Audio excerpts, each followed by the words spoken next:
Bonjour Gaëlle. Bonjour Stéphanie. Alors un sujet important pour les parents, comment rendre leurs enfants plus autonomes? Peux-tu nous aider sur cette question? Alors on peut amener son enfant au travers des activités quotidiennes qu'il fait et par exemple des jeux créatifs. Le parent va au début guider son enfant sur comment il doit s'organiser pour mener cette activité. Premièrement, je prépare le matériel dont j'ai besoin. Ensuite, j'ai la notice, je lis les différentes étapes.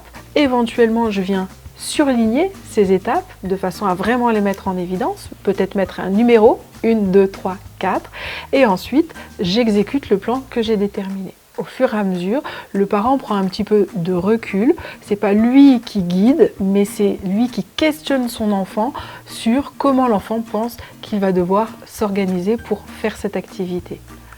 D'accord. Alors, est-ce que tu pourrais nous donner un exemple qui illustre tes propos?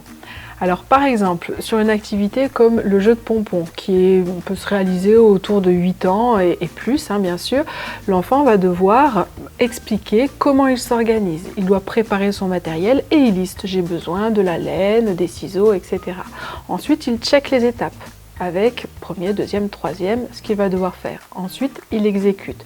Dans cette activité, l'enfant va être vraiment sollicité au niveau de son organisation et de façon autonome, parce qu'il vous explique et c'est pas vous qui le guidez.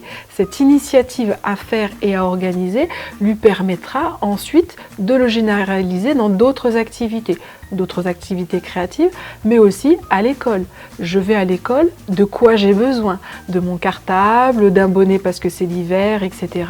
Et ensuite, je vais à l'école et je vais faire mon déroulé de journée et je reviens. Plus on permet à l'enfant d'avoir cette procédure d'organisation de façon spontanée et autonome, plus il va pouvoir le généraliser à son quotidien de vie. Merci Gaëlle.